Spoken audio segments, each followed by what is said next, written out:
बाबूजी को आपने कहा था स्टूडेंट लाइफ में कि बाबूजी कौन सी हमको पैसा की धमकी देते हैं आप, रहेंगे होटल में मरेंगे हॉस्पिटल में। पर आज तक मैंने निभाया है कि मैं होटल में रहता हूँ। अरे किराया देता हूँ, यहाँ रहता हूँ तो किराया देता हूँ भाई साहब, महीना में 2000 रुपये एक रूम का।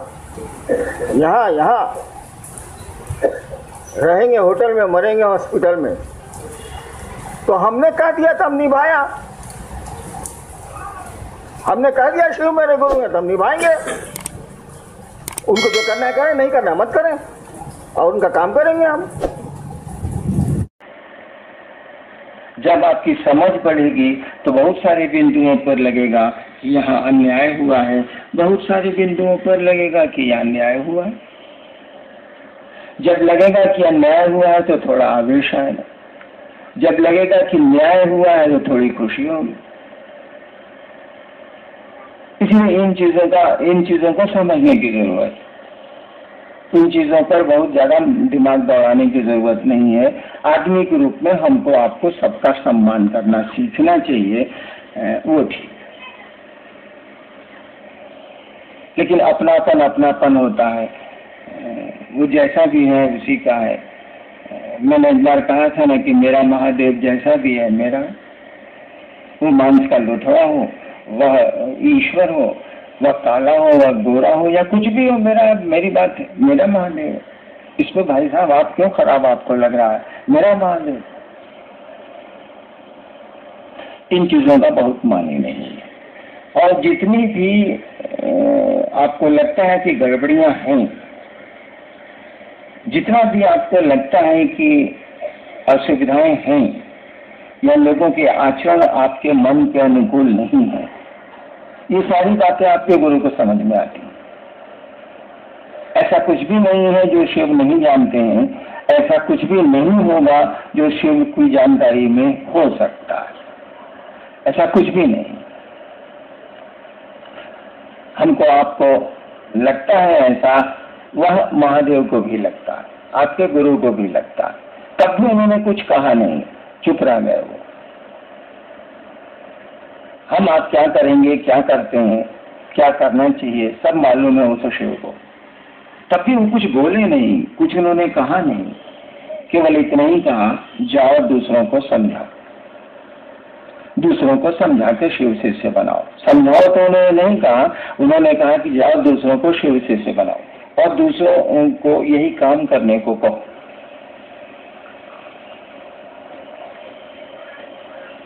उनको सब मालूम होगा जरूर कि भविष्य में क्या क्या होगा,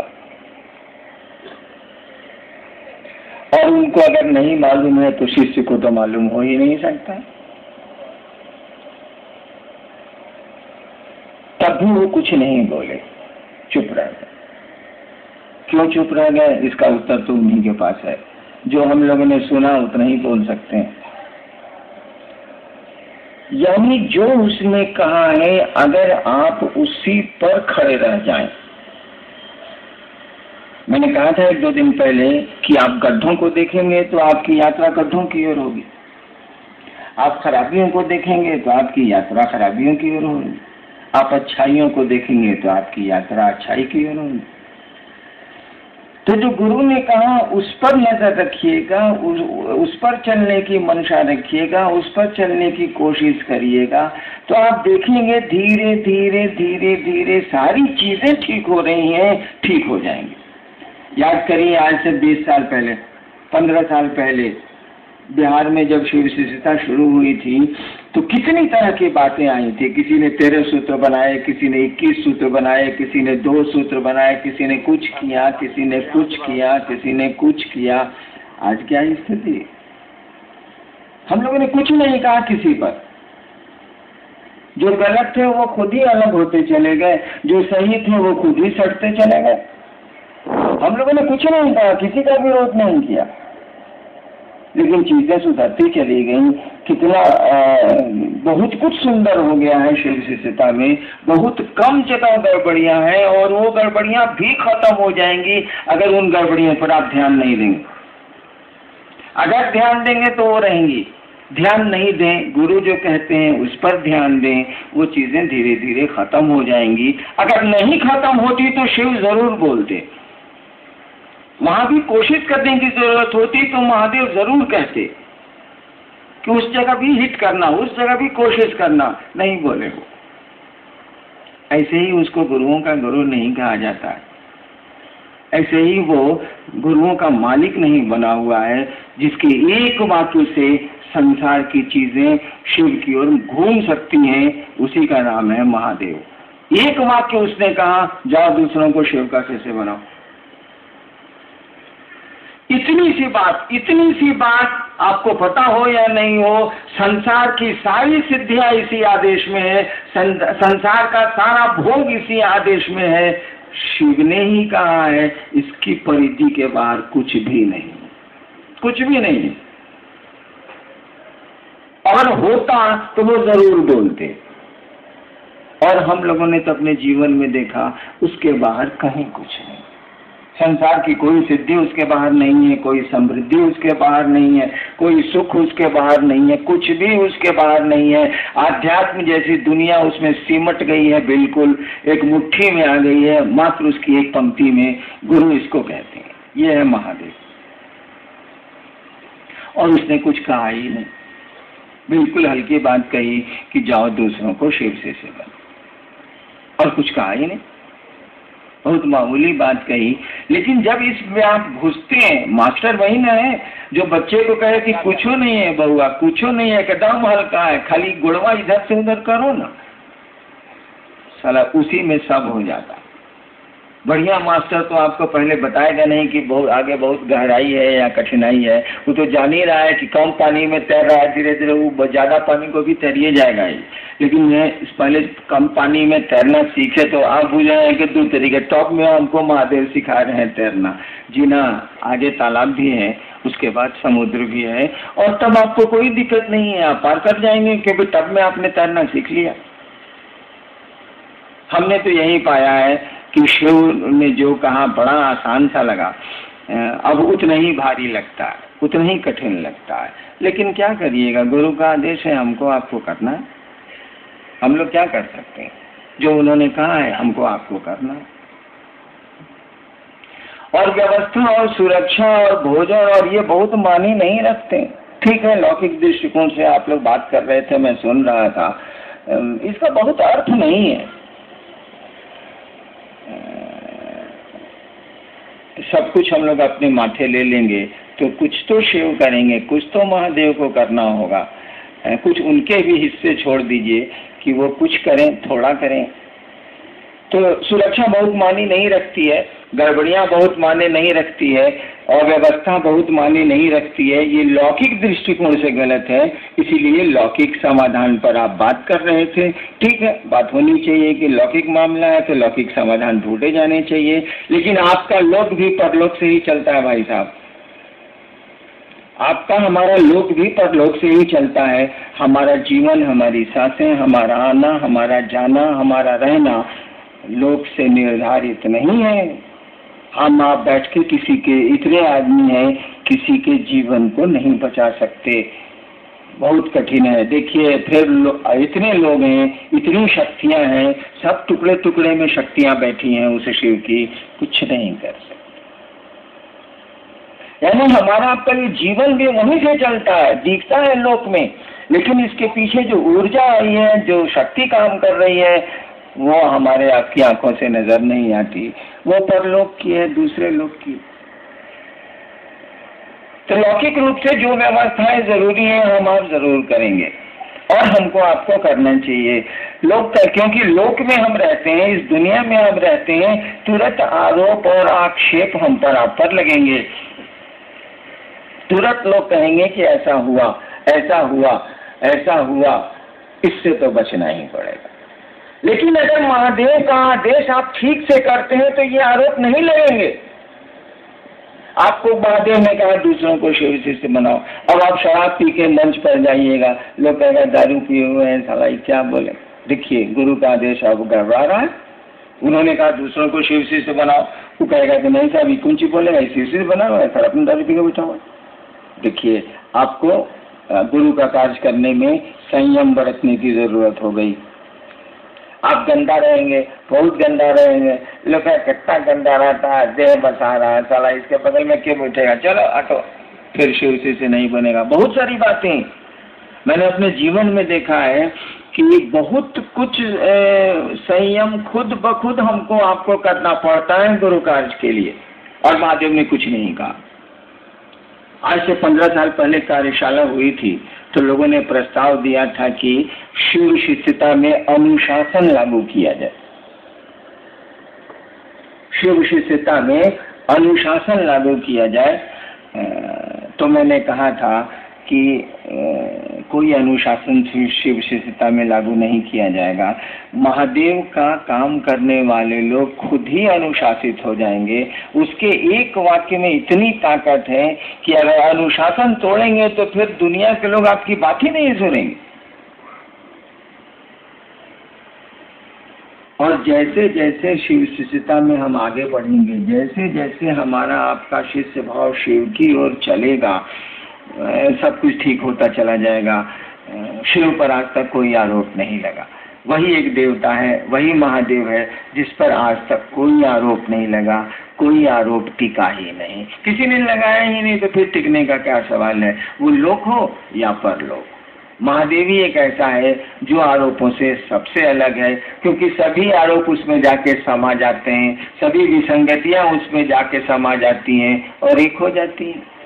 एक से ज्यादा निगेटिव्स को जोड़ दीजिएगा तो पॉजिटिव हो जाता। 25 बार ना ना ना ना ना कहिएगा, वहां हो जाए। 2 ना मिलके एक हाँ बनाते हैं। तो हमने उसी शिव को गुरु माना है जो आरोपों की परिधि से बिल्कुल बाहर है। आप लौकिक कोई आरोप शिव पर नहीं लगा सकते, बिल्कुल बाहर है। हम आप उसके शिष्य हैं, उसके कहे के अनुसार करेंगे, हम आप भी आरोपों से मुक्त हो जाए। हम पर आप पर भी कोई आरोप नहीं लगेगा। यहाँ आरोप लगते हैं उन आरोपों से बचने के लिए अगर हम गुरु के काम पर ध्यान दें, अगर जो महादेव ने कहा उस पर अपना ध्यान दें। हमको नहीं लगता है कि जगत आपको पूजेगा नहीं। आप शिव की, अभी भजन हो रहा था ना कि शिव की शरण में आके देखो गगन धरती को कैसे चूमता है, ये देखो बाबू।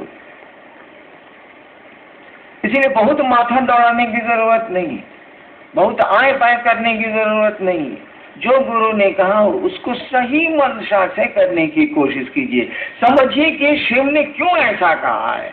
अगर आप समझते हैं कि शिव ने इसको पैसा कमाने के लिए कहा है, शिव ने इससे प्रतिष्ठा कमाने को कहा है, इससे सम्मान हमको हासिल होगा, दुनिया और मोहल्ले और शहर के लोग मुझको जानेंगे, इस काम के लिए शिव ने आपको ये काम नहीं दिया है। उन्होंने इस काम के लिए दिया है कि दूसरों के मन में उस शिव के गुरु स्वरूप को बैठाओ ताकि वो शिष्य बन सके और शिव की ओर अपना शिष्य भाव दे सके। बाकी काम गुरु का है, गुरु करेंगे। क्योंकि आपके गुरु ने आपको ये अधिकारी नहीं दिया है कि आप महादेव से पूछिए कि हम शिष्य बने हैं कि नहीं बने हैं, ये तो आदेश दिया नहीं। उन्होंने कहा दूसरों को बताओ, दूसरों को समझाओ। आप इतना पूछ सकते हैं कि दूसरों को कैसे समझाएं, ये पूछ सकते हैं आप, लेकिन अपने कैसे समझें ये आप नहीं पूछ सकते।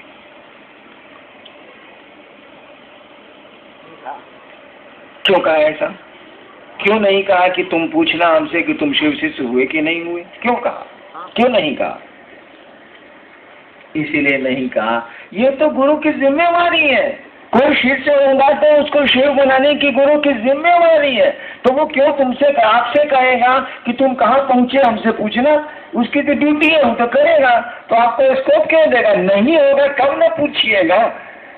यह जो गुरु ने कहा और उससे जो नतीजे आने वाले थे, आने वाले हैं, वो नतीजे नहीं आएंगे तब ना सवाल उठेंगे। नतीजे नहीं आने का कौन सवाल है?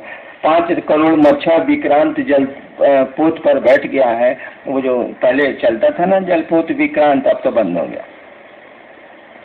उस पर 5 करोड़ मच्छरे बैठ के कैप्टन से कहे कि कैप्टन साहब हम लोग 5 करोड़ आपके जलपोत पर आ गए हैं, कहीं ऐसा तो नहीं कि धंस जाएगा? विक्रांत का कैप्टन कहेगा कि बाबू हमरे डेक पर तो फुटबॉल खेला जाता है, हम ये डेक पर 8-8 हवाई जहाज एक साथ उतरते और चाहते हैं।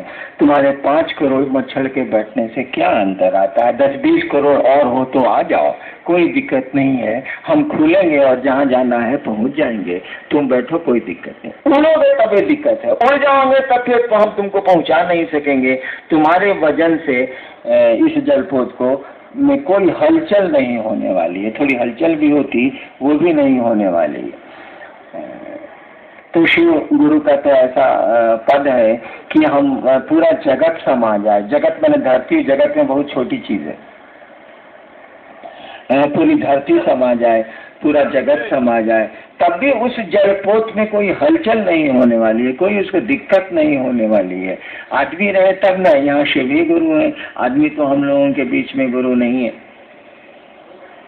और गुरु से, शिव से हम लोगों को जोड़ना है। लोगों के मन में शिव को उतारना है, उस गुरु को उतारना है। उतारना तो शिव को है, लेकिन शिव उतरेंगे नहीं जब तक वे ही गुरु के रूप में उतरेंगे नहीं। क्योंकि गुरु का काम ही है कि आपको वो शिव से जोड़ते हैं, आपको परमात्मा बनाते हैं।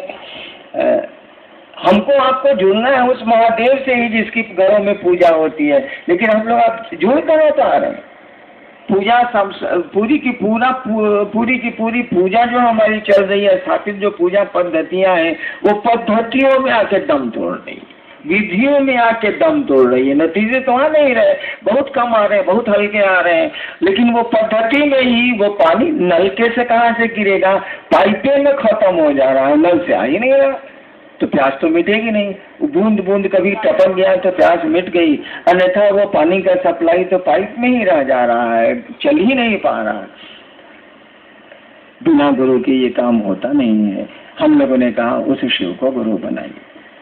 धीरे धीरे मैं देख रहा हूँ कि शिव को गुरु आप बना रहे हैं क्षेत्रों में। आप धीरे धीरे मुझको भी गुरु बनाते चले जा रहे हैं। इस आदत को छोड़िए। आदमी का स्वभाव है कि उसको प्रत्यक्ष रूप से कोई चीज थमा दीजिएगा, वो अप्रत्यक्ष को नहीं खोजेगा। ये घटना मेरे साथ कई बार हुई है। पहले मेरे साथ बहुत सारे लोग रहते थे जो आंख से दिखते नहीं, अभी भी रहते हैं, लेकिन कुछ नहीं करते हैं वो लोग। पहले किया करते थे तो सब काम उन्हीं को मैं कह देता था, जो भी जरूरत पड़ी मैंने उनको कह दिया, काम हो गया। वो आध्यात्मिक हो या लौकिक हो, लौकिक बात तो मैं बहुत कम करता हूँ, कह दिया करता था, काम हो जाता। धीरे धीरे उन लोगों ने मेरा साथ छोड़ना शुरू किया, कह के छोड़ना शुरू किया कि रहेंगे लेकिन करेंगे नहीं। तो मुझको बड़ी दिक्कत हुई कि भाई रहिएगा करिएगा, नहीं तो करेगा कौन। लेकिन वो लोग अपनी बात पर अड़े रहे, रहते तो रहने को तो रहने लगे, लेकिन कुछ नहीं करना मैंने कुछ नहीं करना शुरू किया, कुछ नहीं करते। अब नतीजा क्या होगा? काम तो है, लोगों को शिव गुरु से जोड़ना है, धरती पर भी काम है, जरूरतें पड़ती हैं। अब उपाय क्या है? तो मैं अब कोई उपाय नहीं चला तो मैंने महादेव से जुड़ना शुरू किया।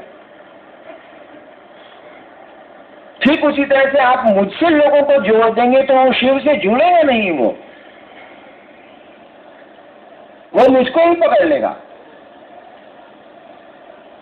इसमें हमको आपको सतर्क होना चाहिए। वरेण्य गुरु बाता की स्थिति को कम करना होगा और उस गुरु की स्थिति को मजबूत करना होगा, सामने लाना होगा। अगर मुझको आप सामने लाएंगे तो मैं दिखता हूँ, मैं हूँ, स्थूल शरीर में हूँ, लोग मुझको पट से पकड़ लेंगे, बड़ी आसानी होती है शरीर में किसी को पकड़ लेने की, क्योंकि वो कहीं रहता है, कहीं वहाँ जा सकता है, मिला जा सकता है। शिव से जुड़ना थोड़ा आदमी को अकबक लगता है, क्योंकि वो शरीर में नहीं है, उनसे जुड़ना एक लंबी यात्रा है, इसीलिए आदमी उसको जल्दी पकड़ता नहीं है। हम आप भी अगर इस धरती पर शिव का झंडा लहराने आए, शिव गुरु पद से लोगों को जोड़ने आए हैं, तो हमको आपको उस शिव को आगे करना होगा, उसी को सामने करना होगा, अपने पीछे होना होगा, आपको भी पीछे होना होगा, हमको भी पीछे होना होगा। पीछे होंगे तभी उसको आगे हम कर सकेंगे, अन्यथा वही पीछे हो जाएगा, हम ही आगे हो जाएंगे, आप ही आगे हो जाएंगे। इसीलिए क्षेत्रों में भी आप शिव के गुरु स्वरूप को स्थापित करने की कोशिश करिए। मैं नहीं चाहता कि मेरा नाम नहीं लीजिए, लेकिन पूरी चर्चा में मेरा एक बार नाम ले लीजिए, काम बहुत है। लोग तो ऐसे ही पूछेंगे कि किसने इसको शुरू किया। मुझको हटाना चाह के भी आप हटा नहीं सकते हैं, तो साटना क्यों चाहते हैं? जब किसी चीज को हटा के भी हटाया नहीं जा सकता तो उसको साटने की कोशिश क्यों की जा रही है भाई साहब? जो चीज आपको जिंदगी में हासिल होनी है उसके लिए प्रयास क्यों करते हैं भाई साहब? एक आदमी ने पटने में मुझसे कहा कि जी मन करता है कि हम आत्महत्या कर लें। वो आदमी यहाँ बैठा हुआ, 15-20 साल पहले की बात है कि उस आदमी ने हमसे कहा कि जी एकदम परेशानी, जगत की दुनिया, जगत है, दुनिया है, आत्महत्या कर लें। मैंने कहा था अगर आत्महत्या नहीं करिएगा तो मरिएगा नहीं क्या? भाई मरेगा तो सब कोई इस दुनिया में है। कि भाई जो काम होने रहे उसको आप कहाँ कर रहे हैं? दूसरे को करने दीजिए। हमको आपको वहां से जाना है तो आप कोशिश जाने की कहाँ कर रहे हो? तो ले ही जाएगा, जाना नहीं भी चाहिएगा तब वो ले जाएगा। तो अपनी जान क्यों हट रहे हैं भाई? क्यों आत्महत्या करना चाह रहे हैं आप? क्योंकि आपकी हत्या तो होने वाली है। भले वो हत्या कानून में हत्या नहीं हो, मौत उसको भले कह दीजिए आप, लेकिन हमको आपको तो यहाँ से हंता योग तो ही ले रहे हैं, मरना तो ही ले। तू कमाओ काहे कर रहे हैं? आप जब भी शिव से अपने को जोड़ेंगे, जब भी आप शिव गुरु से अपने को जोड़ेंगे, आज तक तंत्र का नियम रहा है, आज तक पूजा का नियम रहा है। भारतवर्ष बहुत होशियार देश है ये। इसने जिसको भी परमानेंट करना चाहे उसको शिव से जोड़ा है। जिस देवी को इसने चाहा है कि ये देवी बनी रहे उनको शिव से जोड़ दिया गया। जिनको कम जोड़ा गया वो धीरे धीरे मिट गई, जिनको पूरी तरह शिव से जोड़ा गया वो है, आज भी है, एक बलि है शिव से। वही, क्योंकि वही शिव सत्य है, वही सुंदर है। सत्य का मानी ही होता है जिसमें कभी कोई परिवर्तन नहीं होता है। सत्य शब्द का अर्थ होता है तो हलंत कहिए या यह कहिए, वही सत्य है, वही परमानेंट है, वही अस्थाई है, और कुछ भी यहाँ अस्थाई नहीं है। जब भी किसी को शिव से आप जोड़ेंगे वो चीजें अस्थाई होती चली जाएंगी। आप शिव का काम करते हैं, लोगों को शिव से जोड़ते हैं, उसके गुरु पद से जोड़ते हैं, धीरे धीरे आप अस्थाई होते चले जाएंगे। तो इसके लिए कोशिश कहाँ कर रहे हैं बापा? इसके लिए चेष्टा कहाँ कर रहे हैं? जो चीज मिलने वाली है उसके लिए हाय क्या हो रहा है? आप शिव से जुड़ेंगे, प्रतिष्ठा आपको कोई देने से रोक नहीं सकेगा, सम्मान कोई देने से रोक नहीं सकेगा। सांप जब जहर रखता है और टेढ़ा चलता है और गलती से शिव मंदिरों की नालियों से शिवलिंग पर चला जाता है, अरे वो पूजा जाता है, लाठियां नहीं खाता, अक्षत और फूल दिए जाते हैं, दूध दिया जाता है उसको, जबकि वह नाली का सांप है, सड़कों का सांप है। गलती से, भूल से, घूमते घूमते वह शिव मंदिरों की नालियों से शिवलिंग तक चला गया है। जनमानस उसकी पूजा करता है और वही शिव मंदिरों से जब बाहर निकल जाता है तो लाठियां मिलती हैं, लोग मारते हैं और शिवलिंग पर उसकी पूजा करते हैं। बक्सर के प्रोग्राम में मैं गया था, दीदी भी आपकी थी। मैं चलने लगा तो 6-7-8 साल पहले की बात, 10 साल मैं चलने लगा तो प्रेस वालों ने मुझको घेरा। चलते समय मैं भागता हूँ, महोत्सव में जब खत्म होता है तो मैं भागता हूँ। इसीलिए भागता हूँ कि आप पाँव छूने के लिए शोर करेंगे, पाँव छूने की कोशिश करेंगे, और 5 आदमी हैं तब तो कोई दिक्कत नहीं है, लेकिन अगर 500 हैं और 5000 हैं तब तो अफरा तफरी मचेगी। गुरु बहनों की साड़ियाँ फटेंगी, आपके कपड़े फटेंगे, लोगों के पाँव टूटेंगे, हाथ टूटेंगे। इसीलिए रोक लगी हुई है कि नहीं, आप पाँव नहीं छू सकते। तो मैं हड़बड़ी में था, गाड़ी में चढ़ने जा रहा था, सतीश जी लोग सब लोग थे, रामविलास जी थे, मैं गाड़ी में चढ़ने जा रहा था। प्रेस वालों ने घेरा कि सर कुछ बोलिए, सर कुछ बोलिए। हम कहा भैया मैं उठ गया, अब क्या बोलूं। गाड़ी तक मेरा पीछा किया, अंत में कहा कि अगर लिख सकते हैं, सुन सकते हैं तो एक बात सुन लीजिए। उसने पूछा था प्रेस वालों ने कि आप इतने लोकप्रिय क्यों हैं? उस समय की बात है। अब तो पूछेगा कि आप लोकप्रिय, अब शब्द मेरे लिए खत्म हो गया। उस समय पूछा था कि आप इतने लोकप्रिय क्यों हैं, इतने लोग आपको सुनने क्यों हैं, यही सवाल था उसका। हम कहा हम जा रहे हैं भैया, हम हड़बड़ी में जा रहे थे। तो मैंने उत्तर दिया था कि एक वाक्य में अगर समझ सकते हैं तो समझ लीजिए, सड़क के सांप को किसी ने शिवलिंग पर रख दिया। सड़क के सांप को किसी ने शिवलिंग पर रख दिया है, लेकिन उस सांप को ये याद है कि उसको किसी ने रख दिया। सड़क के सांप को किसी ने शिवलिंग पे रख दिया है तो पुजारा है, लोकप्रिय है, लेकिन सांप को याद है कि किसी ने रख दिया है, यानी सांप बहादुर जी पूछ लीजिए, जो रखा उतारी हो सकता है, जब उतारेगा तो कितना लठी मिलेगा सो पूछ लीजिए। हमने यही कहा था, सड़क के सांप को किसी ने शिवलिंग पर रख दिया है, लेकिन सांप को ये याद है कि किसी ने रख दिया।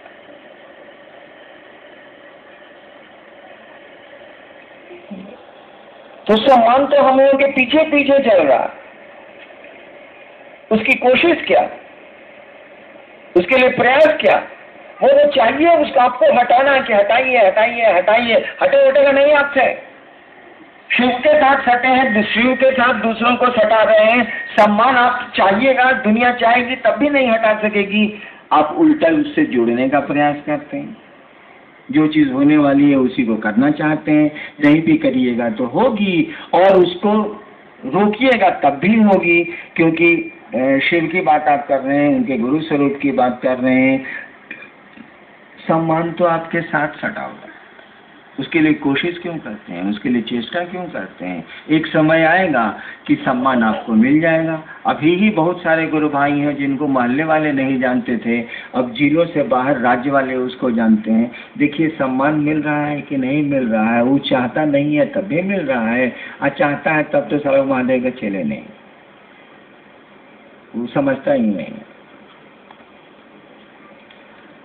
तो हमको आपको वही करना है जो हमारे आपके गुरु ने कहा, और उसकी मंशा, और हमारे आपके करने की मंशा वही होनी चाहिए जो गुरु चाहते हैं।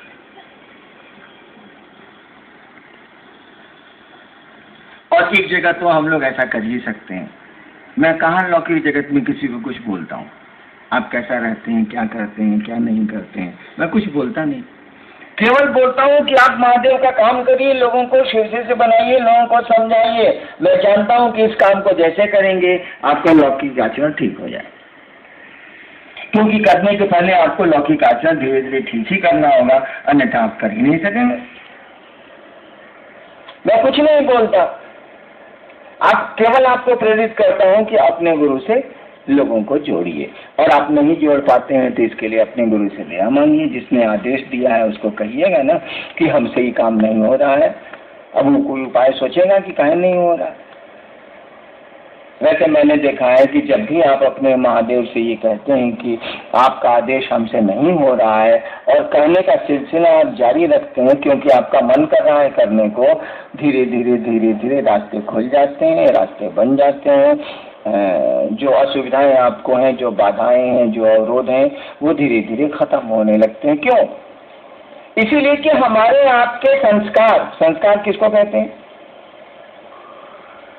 ये हम लोग बोलते हैं कि संस्कार इसका अच्छा है, संस्कार इसका खराब है। संस्कार शब्द का अर्थ क्या होगा? संस्कार का मानी क्या है? कुछ नहीं है। संस्कार का मानी है हमने आपने जो किया है पहले, उसका फल आपको अभी मिला नहीं है, वह बीज के रूप में, सीड के रूप में, बिया के रूप में आपके साथ है, उसी को बोलते हैं संस्कार। जैसे आप एक मुक्का दीवार पर मारिए, चोट तुरंत लग जाएगी, फल मिल गया आपको। मुक्का मारे दीवार में, तुरंत मिल। आप बहुत डाउन है टाउन के, आप 5 आदमी को रोज पीटते हैं, वो बेचारा कुछ नहीं बोलता। दीवार में आपने ठोकर मारी तो चोट आपको लग गई, कर्म किया तो फल ले लिया आपने। लेकिन आप बहुत बड़े डाउन है शहर के, रोज 5 आदमी को 5 रुपये मारते हैं, वो बेचारा गरीब है, कमजोर है, कुछ नहीं बोलता। इसके भी तो फल आपको मिलेंगे भाई साहब, तुरंत तो नहीं मिले इसीलिए कि डाउन है आप, तुरंत तो नहीं आपको कर्म का फल मिला। लेकिन ऐसा तो नहीं है कि नहीं मिलेगा, मिलेगा। तो जब तक नहीं वह फलता है पेड़, वह बिया जब तक अंकुरित नहीं होता है, इसी स्थिति को बोलते हैं संस्कार। जब कर्म फल फल जाएगा तो खत्म हो गया, उसको संस्कार नहीं बोलते हैं। तो कर्म फल जब फलित होगा तो जो दिखेगा, लोग कहते हैं देखो इसका संस्कार अच्छा नहीं है। कुछ नहीं हुआ है, कर्म फल का बिया फलित हुआ है, इसीलिए आप पर आरोप अब लग रहे हैं, आप ऐसा करते हैं, आप ऐसा करते हैं, आपका संस्कार एकदम खराब हो गया। किसी को आप कहते हैं इसका संस्कार बहुत बढ़िया है, कुछ नहीं हुआ है। पूर्व जन्म का बिया या पहले का की कमाई आपकी फलित हो रही है, जिसके चलते आपको समाज एक ओहदा दिए हुए हैं, आपको इज्जत दिए हुए हैं। लोग कहते हैं कि इसका संस्कार बहुत अच्छा है। वही कर्म फल के जो बीज हमारे आपके हैं ना, वे ही हमको आपको शिव की ओर नहीं चलने देते, क्योंकि वही शिव जगत की इच्छा से हमारे आपके रूपायित हुआ है। तो जगत में आने के चलते, जगत के आकर्षण के चलते जो हम कर्म करते हैं, तुरंत फल जिनके नहीं मिलते हैं, वो तो सीड रहते हैं दिया के रूप में, और दिया आपको दर्द नहीं देता है। पीपल का बीज, बरगद का बीज राई के दाने के बराबर होता है, कुछ नहीं है उसमें, मसल दीजिए खत्म हो जाएगा। लेकिन अगर सही वातावरण मिल गया, सही जमीन मिल गई, सही मौसम मिल गया, तो क्या होगा? वही बरगद का छोटा सा राई के दाना बराबर एक छोटा सा दिया विशाल वृक्ष बनता है, इतना विशाल कि हाथियों को उसमें बांधा जाता है, और पेड़ को पता भी नहीं चलता कि मेरे जड़ों में 10-10 हाथी बांधे गए। लेकिन उसी का दिया मसल दीजिए खत्म हो जाएगा, उसका अस्तित्व मिट जाएगा। तो हमारे आपके संस्कार हमको आपको शिव की ओर नहीं चलने देते, वे रोकते हैं, क्योंकि हम लोगों ने जगत के आकर्षण में जीना सीखा है, पहले भी जीते रहे हैं, जीना सीखा है। जगत में का आकर्षण हमारे आपके मन में है, शिव का आकर्षण पकड़ाने की स्थिति नहीं है, वैसा माहौल नहीं मिल रहा, बस सीध है। शिव के आकर्षण का बिया सबके पास है, होना ही होना है, नहीं कैसे होगा? मैं इसकी व्याख्या भी कर सकता हूँ। दिया है हम लोगों के पास, लेकिन न हवा ठीक मिलती है, न पानी ठीक मिलता है, न मौसम ठीक मिलता है, तो दिया अंकुरित ही नहीं होता, दबाइया हो जाता है, झाड़ियाँ उग जाती हैं, जिसको सही में उगना चाहिए था पौधे को, उगता ही नहीं है, पानी नहीं है, हवा नहीं है, मौसम नहीं है। आध्यात्मिक परिवेश होगा तब न अध्यात्म का दिया तमकेगा। परिवेश ही नहीं है, कोई समझाने वाला ही नहीं है, कोई बताने वाला ही नहीं है, कोई प्रेरित करने वाला ही नहीं है, और इसीलिए महादेव ने कह दिया जाओ दूसरों को समझाओ। सीड उनके पास है, सीड सबके पास है, दिया सबके पास है। अनुकूल वातावरण दोगे, अनुकूल पानी दोगे, अनुकूल हवा दोगे, अनुकूल मौसम दोगे, तभी ना वो दिया पनपेगा, अंकुरित होगा। अन्यथा कैसे अंकुरित होगा? पड़ा रहेगा, बहुत ज्यादा स्थितियां खराब हुई तो सड़ जाएगा।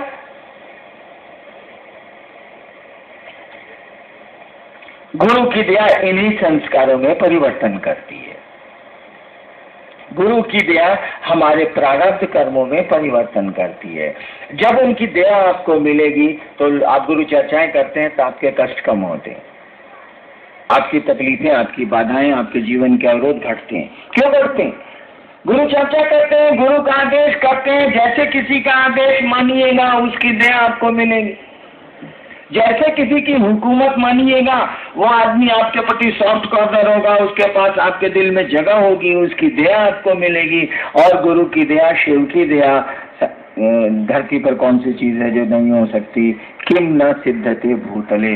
शिव अगर चाहे तो इस संसार में क्या है जो नहीं हो सकता। धीरे धीरे हमारे कर्म फल के बीज दग्ध हो जाते हैं, जलने लगते हैं, फिर अंकुरित नहीं होते तो आपकी बाधाएं कम हो जाती हैं, अवरोध कम हो जाते हैं। दिया तो रहता है लेकिन पेड़ नहीं बनता। तो आप उनसे दया मांगने की मानसिकता में जाएंगे, उनके आदेश को करने की मानसिकता में जाएंगे, और आपसे नहीं होगा तो छटपटाएंगे आप। किसी का जीवन बचाना चाहते हैं, आपका प्रिय है और बचा नहीं पा रहे हैं तो छटपटाएंगे आप, रोएंगे आप, चिल्लाएंगे आप, क्योंकि आपका बस नहीं चल रहा है। बीमारी लाइलाज हो गई है, बिना इलाज के, इलाज पर भी नहीं ठीक हो रही है, उसका इलाज नहीं हो पा रहा है, और आपका कोई प्रिय आदमी है। आप तो छटपटे भी कीजिएगा, आप तो रोई भी कीजिएगा, आप तो चिल्लाई भी कीजिएगा, आप तो माथा फोड़ भी कीजिएगा अपना। जब ये मन की स्थिति आ जाएगी कि मेरे गुरु का आदेश है और मुझसे नहीं हो रहा है, आप चाहत आपकी बहुत तेज हो गई है, तो छटपटाइएगा, हल्ला करिएगा, शोर करिएगा, हंगामा करिएगा। लोग कहेंगे आवेश में बोलता है, कुछ नहीं है, छटपटाहट है, इसीलिए आप ऐसा बोलते हैं। मेरी पत्नी बीमार पड़ी पटने में 94 या 97 में।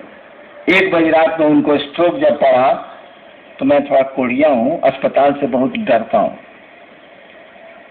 तो हमने कहा कि फ्लैश से डॉक्टर लोग को बुलाओ, जल्दी बुलाओ। मेरी साली मेरे रूम में थी, स्ट्रोक कर गया तो मेरी साली मेरे रूम में थी। एक हाथ उसने मार दिया कि चलिए अस्पताल लेके चलिए अभी अस्पताल लेके। देखिए, दिस इज आवेश। उसकी छोटी बहन है, उसको नहीं बर्दाश्त हुआ, एक हमको ठेल दिया उसने, चलिए गाड़ी निकलवाइए जल्दी से, चलिए लेकर दीदी को। आवेश, अपनापन का आवेश यही है। उसने मारा मुझको थोड़ा ही, उसका अपनापन आवेशित हो गया। तो जब हमको आपको कोई चीज हम चाहेंगे और नहीं मिलेगी तो छटपटाहट होगी, आवेश होगा। आप नहीं करेंगे तो मैं आवेशित खुद ही होता हूँ, कम होता हूँ लेकिन होता हूँ। आखिर कोई कितना कहेगा, सोचिए तो। कहते कहते कार्यशाला बुला रहे हैं, ये कर रहे हैं, वो कर रहे हैं, वो कर रहे हैं, कितना कोई कहेगा। अंत में तो कबीर ने कहा अब कुछ कहना नहीं, जा साला, कहना था सो कह दिया, अब कुछ कहना नहीं। बैठा दरिया माँ, साला नदी के बीच में हम बैठ गए, साला आओ चाहे जाओ, एक आई दूजी गई, बैठा दरिया माही, साला आओ चाहे जाओ, कहना था सो कह दिया, अब कुछ कहना नहीं। यहाँ भी कबीर आवेशित है, कारण के साथ कहना था सो कह दिया, अब कुछ कहना नहीं। एक आई दूजी गई, बैठा दरिया माही, नदी में बैठिएगा तो क्या होगा, लहरें आएंगी और जाएंगी। तो आदमी आवेशित हो जाता है, कहते कहते थक जाता है, तब भी आप नहीं समझते हैं, उसके प्रिय का काम आप नहीं करते हैं जो आपका प्रिय होना चाहिए, तो आवेशित तो हो ही जाएगा वो। उसमें उसका कोई दोष नहीं, हम आप भी होते हैं। आपका बच्चा बुखार से तड़प रहा है और ड्राइवर गाड़ी निकालने में देर कर रहा है, आप आवेश में तो आएंगे ही आएंगे क्योंकि आपका बच्चा है। तो जब हम आप इस आवेश में आए, होना चाहिए आवेश रहित आवेश, चार्जलेस चार्ज होना चाहिए, लेकिन ये शिव को छोड़ के किसी को नहीं। कोई आवेश रहित आवेश रखता हो या उस शिव को छोड़ के, और एक देवी है महाकाली, इन दोनों को छोड़ के इस संसार के किसी देवता को नहीं है, किसी देवी को नहीं है। मात्र 2 सत्ता भारतवर्ष की है जिनको कहा जाता है कि अघोरा है, घोर नहीं होती हैं, आवेशित नहीं होती हैं। एक महादेव हैं और एक समय से परे की देवी है महाकाली। 2 ही देवता इस संसार में है, एक महाकाल खुद ही हैं और उनकी शक्ति महाकाली है। 2 ही देवता ऐसे हैं जो आवेश रहित आवेश उनके पास है, अन्यथा कोई भी संसार में नहीं है। हम आपकी गिनती तो, हम लोग तो आदमी है, कोई भी संसार में देवी देवता नहीं है जो घोर नहीं होता है, आवेशित नहीं होता है। उसको होना ही होना है। इसीलिए भारतवर्ष किसी देवी को अघोरा नहीं कहता है, किसी देवता को अघोरेश्वर नहीं कहता है, किसी भगवान को वो अघोरेश्वर नहीं कहता है। कहता है शिव को छोड़ के कोई अघोरेश्वर नहीं है, शिव का नाम ही दे दिया गया अघोरेश्वर। महाकाली को ही, मात्र महाकाली को कहा गया, केवल महाकाली को कहा गया कि हे भगवती आप ही अघोरा हैं और कोई अघोरा नहीं है। कोई ऐसा नहीं है जो आवेश रहित आवेश रखता हो। आप ही को देखने से लगता है कि कोई आवेश आपके पास नहीं है, और सारे के सारे आवेश वहीं से निकलते हैं। वाह रे वाह, सारे के सारे आवेश वहीं से निकलते हैं, सारी की सारी घोर चीजें वहीं से निकलती हैं। और उस सत्ता को देखिए, लोगों ने नाम दे दिया भोला बाबा। देखिए, असंख्य शक्तियों का धारक हो, धारक नहीं जनक है वो। जितने भी संसार में शक्तियां हो सकती है, शिव उसका जनक है, वो पैदा करता है, वहीं से पैदा होती है वो। और लोगों ने नाम दे दिया भोला बाबा। भोला मने बुड़बक, भोला मने बेवकूफ, भोला मने इसको कुछ नहीं बुझाता है, काहे तंग करता है, लड़का बड़ा भोला है भाई साहब, मत तंग कीजिए उसको, काहे उसको चिढ़ा रहे हैं, लड़का बहुत भोला है, बहुत सीधा है। अनंत शक्तियों के धारक को इस देश ने नाम दिया भोला। कहा ही जाता है शिव को छोड़ के कोई अघोर नहीं है, महाकाली को छोड़ के कोई अघोर नहीं। तो आवेश रहित आवेश तो शिव में है मात्र, और फिर उनकी शक्ति महाकाली में, महाकाल में उनकी शक्ति महाकाली में, और इस संसार में कोई इससे मुक्त नहीं है। नन ऑन दी अर्थ। वो अर्थ क्या? World, globe. तो आवेश स्वाभाविक है, कोई क्या करे।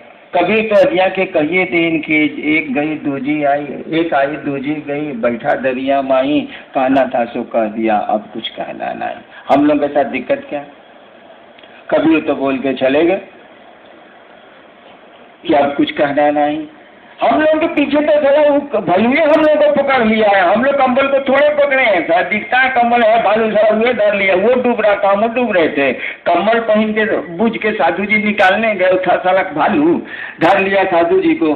अब लोग कह रहा है कि साधु जी आप काहे डूब रहे हैं, कंबलवा छोड़िए ना। सधुआ कहा कि साला हम काहे पकड़ेंगे, वो हुए हमको पकड़ेंगे। हम लोग के साथ प्रॉब्लम है कि हम ही लोग पकड़ा गए। गुरु ने कहा जाओ दूसरे को समझाओ।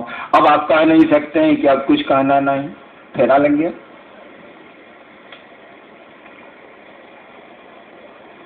जब आपके गुरु का ही आदेश है कि दूसरे को समझाओ, तो कबीर बहुत सुंदर लगता हो, उनकी बोली उनकी बहुत अच्छी लगती हो, तो अच्छी लगने से क्या होगा, गुरु का आदेश है समझाओ। भले वो कहें कि अब कुछ कहना नहीं। हम लोगों के साथ तो ऐसा नहीं है, जब तक आवाज़ चलेगी, जब तक शब्द हैं हमारे पास, जब तक हम बोल पा रहे हैं, तब तक कोशिश करेंगे समझाने की, समझाते रहेंगे। तो हम आप अगर गुरु का आदेश नहीं कर पा रहे हैं तो उससे दया लें, मंशा बनाए। हम लोग इतना शोर क्यों कर रहे हैं? गुरु चर्चा करिए, लोगों को शिव से बनाइए, गुरु चर्चा करिए, लोगों को शिव से बनाइए, इसीलिए कि आपकी चाहत पैदा हो, आपके भीतर ये इच्छा पैदा हो कि हम गुरु का कार्य करें, हम शिव का कार्य करें, ये इच्छा पैदा हो। इच्छा पैदा होने न दीजिए, इलाज तो हम लोगों के पास है ले। चाहत पैदा होने न दीजिए कि कोई आपका बीमार है जल्दी से ठीक हो जाए। किसी को अपना समझिए तो जरा, अपने मन में ये चाहत पैदा होने दीजिए ना कि महादेव का काम करना है, ऐसा मन से करना चाहते हैं, मन से करने जब चेला है तो करेंगे। महादेव का गुरु का काम चेला नहीं करेगा तो पब्लिक करेगी, गुरु का काम चेला करेगा। गुरु के हाथ पांव ही उसके शिष्य होते हैं और दूसरा कोई नहीं होता। उसकी पूरी दुनिया में शिष्य, गुरु की पूरी दुनिया में शिष्य ही शिष्य होते हैं और कुछ हो ही नहीं सकता। वह पिता होगा तो कोई उसका पुत्र होगा, लेकिन गुरु जब भी होगा तो उसकी दुनिया में शिष्य ही बसते हैं। डॉक्टर की दुनिया में रोगी ही बसते हैं, वकील की दुनिया में उसके क्लाइंट ही बसते हैं। हाँ, फिर किसी का बेटा होगा तो कोई उसका बाप होगा, लेकिन वकील होगा तो वकील शब्द ही जुड़ा हुआ है मुकदमे से, लोगों के मुकदमे लड़ने से, उसकी दुनिया उतनी ही भर है। तो जैसे आपकी चाहत आपके भीतर बढ़ेगी, जिसकी कोशिश में हम आप लगे हैं, जैसे चाहत आपकी बढ़ेगी, छटपटाहट आएगी, रोकेंगे आपके कर्म फल, रोकेगा उस शिव की सृष्टि की इच्छा रोकेगी। वही शिव रोकता है भाई, माया भी उसी की है। रोकेगी उसी शिव की सृष्टि की इच्छा जो जगत की ओर हमको आपको लेके जा रही है। फिर आएगी उस गुरु की दया जो उस इच्छा को तोड़ेगी, जो शिव सृष्टि की इच्छा है, तीसरी इच्छा है, उसको तोड़ेगी, उससे लड़ेगी और आपको घुमाएगी शिव की ओर। दोनों साथ साथ चल रहे हैं। उस शिव की इच्छा भी चल रही है जो शिव को जीव बना रही है, उसकी यह भी इच्छा साथ साथ चल रही है जो जिसको दया भाव बोलते हैं, जो जीव को शिव बना रही है। दोनों साथ चल रही है, दोनों में कोई दिक्कत नहीं है, कोई कठिनाई नहीं है। एक ही कठिनाई है कि दया की स्थिति में मन जाएगा तभी दया का कनेक्शन बैठेगा, बिजली जलेगी, अन्यथा नहीं जलेगा। हम लोगों ने कहा शिव बोलो, उस शिव को अपना गुरु बनाओ, गुरु चर्चाएं करो जो गुरु कहते हैं, जो उनका आदेश है। जैसे जैसे ही चाहत में जाएंगे आप, जैसे जैसे कोशिश करेंगे कि हम भी गुरु चर्चा करें, हे महादेव हम पर आप दया कर दीजिए कि आपका होशियारी यही ना है भैया, कोई काम कोई कह रहा है करने के लिए फौट से कर दीजिए, तब ना अपना काम थमाइएगा, नहीं क्या भक्ता की नहीं सलर है, नहीं होशियारी है। कोई कह रहा है कि भाई साहब पानी पिलाइए तो जा, आप बुझ नहीं कि इससे कुछ हमको कामों है, तुरंत गिलास में धो के ले आइए, ले हम खड़ा हो जाइए, लीजिए पानी, ले आए। तब कहेगा कि जी वो काम है, ले जरा कर देती है ये अपने। अच्छा ठीक, क्या काम है बोलो, कर देते। अब वो पानी मांग रहा है, आप उसको दे रहे हैं लहसुन सुगने, हो गया। महादेव कह रहा है दूसरों को समझाओ, आप कहते हैं जी टांग टूटल है, काहे बोलते हैं टांग टूटा हो, उसको मालूम है, छोड़ दीजिए। कहिए कि कहिए कि हम पर दया करिए कि हम गुरु कार्य करें, हम लोगों को समझा सकें कि आप उसके गुरु हो जाइए। महादेव को मालूम है कि आपका टांग टूटा हुआ, वो ऐसी दया करेंगे कि टूटे पांव में आपको पंगु गिरवर चढ़े। कार्य दाऊ ब्रह्म पद कार्य करू अधोगामी, है, पंक्ति सुनी है ना। आज देखिए, मुख हो ही वाचाल, कहा जाता है ना कि आप अगर चाहें तो जो गूंगा है वो बोली बोलने लगता है। मुख हो ही वाचाल, करोड़ों आज गुरु बहने हैं जो मुख थी अपने घरों में, वाचाल हुई है कि नहीं हुई है? मुख हो ही वाचाल। जो लोग कुछ बोलते नहीं थे, घरों में सिमटे थे, अपने पति और अपने सास ससुर का लाभ चाहते थे, वो लोग आज वाचाल हो गए। वो लोग अब बोलने लगे हैं, मन से बोलने लगे हैं, भीड़ में बोलने लगे हैं, मौसम में बोलने लगे हैं। हे मूक वाचाल नहीं हुआ। देखिए उस श्री में कितनी ताकत है। मूक हो ही वाचाल। आप जो मूक थे, कोई आवाज आपके पास नहीं थी, आपको बोली निकाल दिया उसने, मूक को वाचाल कर दिया उसने। ठीक उसी तरह से पंगु गिरवर लगा, जो लंगड़ा है वो पहाड़ों को पार कर जाता है। आप पार करते हैं कि नहीं? मैं ऐसे शिव शिष्यों को जानता हूँ जिनके पांव टूटे हुए हैं और अब वो ठीक नहीं होंगे। मैं ऐसे शिव शिष्यों को जानता हूँ जो अंधे हैं और कुछ नहीं उनको दिखता है, और मामूली महादेव का काम वो नहीं करते। देखिए वो लंगड़ा है, पहाड़ चढ़ा दिया ना महादेव, चढ़ गया ना वो शिव की बात करता है, लोगों को शिव की ओर चलने की बात करता है। खुद ही पहाड़ चढ़ गया है, दूसरों को पहाड़ पर चढ़ के आवाज दे रहा है, आइए इस पहाड़ पर चढ़िए, ये तो शिव का शिखर है, शिव की चोटी है, शिव का पहाड़। कहना था तो कह दिया, कुछ कहना नहीं।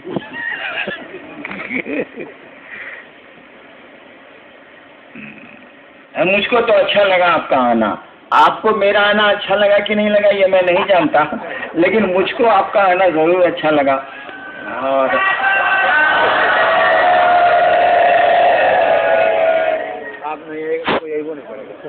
वैसे कहने से तो नहीं होगा, लेकिन मेरा दिल जानता है आपसे मिलकर मैं बहुत प्रसन्न होता हूँ। लेकिन आपकी घटिया बातों को सुन के थोड़ा मुझको आवेश भी आता है। शिव नहीं हूँ इसीलिए आवेश तो आएगा ही आएगा। मैं हीरा बांटता हूँ, आप यहाँ से ले जाते हैं बालू, गुस्सा तो जरूर आए। आप आके कहते हैं कि ये दिक्कत है, ये दिक्कत है, ये दिक्कत है, ये दिक्कत है। हम कहते हैं तुम शिव को ले जाओ नहीं यार, वो अस्थाई निदान है तुम्हारा। तुम्हारी एक बीमारी तो मैं ठीक कर सकता हूँ, तुम्हारे एक कष्ट को तो मैं हटा सकता हूँ, लेकिन ऐसा थोड़ी है कि फिर रक्त बीज की तरह ये राक्षस पनपेंगे नहीं। एक एक बूंद जैसे जैसे खून गिरेगा, रक्त बीज की तरह दूसरा राक्षस पैदा होगा। जीवन दे डरे को दंड। हम आप इस धरती पर आए हैं, कौन धरती पर सुख पाया जरा हमको बता दीजिए तो। कोई है? कोई नहीं है। एक बड़ी सुंदर कहानी है, मैं कभी कभी कहता था पहले। महाभारत खत्म हो रहा, 18 दिन का महाभारत खत्म हो रहा। भीष्म पितामह शरशैया पर लेटे हुए, उनको इच्छा मृत्यु थी, इसीलिए उन्होंने कहा था कि सूर्य जिस दिन उत्तरायण होंगे मैं अपना शरीर छोड़ूं। महाभारत खत्म हो चुका है, 7 आदमी जिंदा, 5 पांडव, सात्विकी और वो कौन, छोड़िए कहानियां मैं भूल जाता हूँ। 7 आदमी जिंदा है। अर्जुन कह रहे हैं कृष्ण से, लाशें पड़ी हैं, जो चित्रण हम लोग के सामने किया गया, हम लोग क्या जाने सारा। महाभारत के समय में हम लोग कुकुर थे कि आदमी थे, क्या पता। अर्जुन कहते हैं कृष्ण से कि हे केशव, चलिए हम लोग भीष्म पितामह का दर्शन कर लें, पितामह का दर्शन कर लें। कृष्ण आते हैं, वो 5 पांडव, हाँ सात्विकी कृष्ण और 5 पांडव साथ हो ही गया। ये लोग आते हैं, भीष्म पितामह के सामने खड़े होते हैं, वो शरशैया पर लेटे हुए हैं। भीष्म की आंखों से आंसू बह रहे, लेटे लेटे दोनों तरफ से आंख से आंसू बह रहे। अर्जुन ने भीष्म पितामह की आंख में आंसू देखे तो कृष्ण से सवाल किया कि केशव, पितामह को तो इच्छा मृत्यु है, 10 वसुओं में एक है ये, शिव के अनन्य भक्त ही ये परशुराम के शिष्य थे। और तब मौत से इनकी आंख में आंसू क्यों? मौत के भय से इनकी आंख में आंसू है। 10 वसुओं में एक है, इच्छा मृत्यु इनको प्राप्त है। परशुराम, महर्षि परशुराम के शिष्य है ये, और तब मौत का भय इनको सदा रहा है, इनकी आंख में आंसू है। अर्जुन कृष्ण से पूछा है,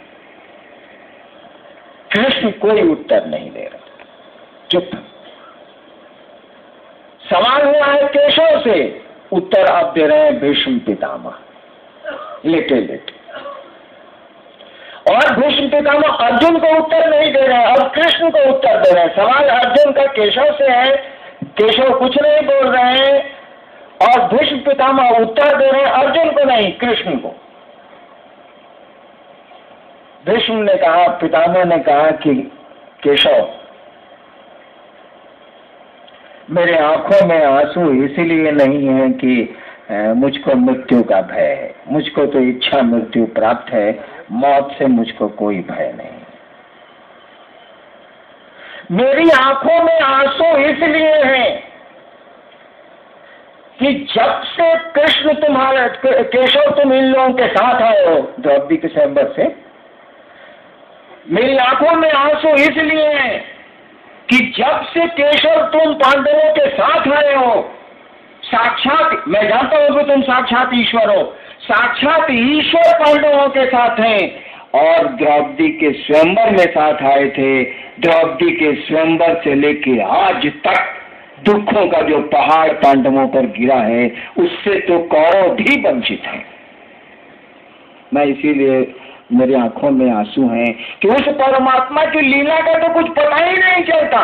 साक्षात परमात्मा पांडवों के साथ है, और कौन सा नतीजा इनका नहीं हुआ है। जब से साथ है, द्रौपदी के स्वयंवर से लेके आज तक जब से साथ है, इन पर जो दुखों और पहाड़ों का तूफान गिरा है, वो तो पांडवों पर भी नहीं, कौरवों पर भी नहीं गिरा। मेरी समझ में नहीं आता कि ईश्वर साथ में है, साक्षात केशव आप साथ में है, तब तो उनका सब नतीजा मुड़ गया। उस परमात्मा की, उस महाकाल की क्या लीला है, ये मेरी समझ में नहीं आ रहा है, और इसीलिए आंखों से आंसू बह रहे हैं। तो दुखों का क्या लीजिएगा, रुकावटों का क्या लीजिएगा। शिव भी साथ रहेंगे, और शरीर में हम आप हैं, और वो भी अगर शरीर में रहेंगे तो अपने ही नियम में बंद के शिव को रोना पड़ता है, हंसना पड़ता है, उसी के नियम बनाए हुए हैं। लेकिन नियम जब कानून सरकार ने बना दिया है, तो सरकार का कोई भी उच्च से उच्च पदाधिकारी हो, वह नियम उसको भी समेटते हैं। ठीक उसी तरह से नियम तो शिव की इच्छा से बने हैं, उसी के बनाए नियम हैं। लेकिन शिव भी जब धरती के दायरे में आएगा, शरीर में आएगा, या शरीर लेगा, भूख लगेगी फिर शरीर लेगा, तो उसको भी वही कानून पकड़ेगा, वही नियम उसको पकड़ेंगे। अंतर इतना ही होगा कि उसके पास इतनी ऊर्जा नहीं होगी कि जो चाहेगा उसको कर लेगा। कृष्ण जो चाहेंगे सो होगा, राम जो चाहेंगे सो होगा, नतीजा भी साथ ही साथ होगा। कृष्ण भी साथ रहेंगे तो पांडवों का नतीजा होना ही होना है। लेकिन कृष्ण ने जो चाहा वो कर लिया। शिव भी शरीर में आएंगे, जो चाहेंगे कर लेंगे। शिव करें या न करें, हम उनके शिष्य हैं, हम भी जो चाहेंगे सो कर लेंगे। कम से कम गुरु के आदेश को जगत में उतार के तो जरूर दिखला देंगे। आप सबों को मेरा प्रणाम। अब बताइएगा नहीं, अपना तभी नहीं कीजिएगा, खाने के लिए इत्मीनान से खाइएगा, नहीं खाइएगा तो भी कोई बहुत जुल्म नहीं हो।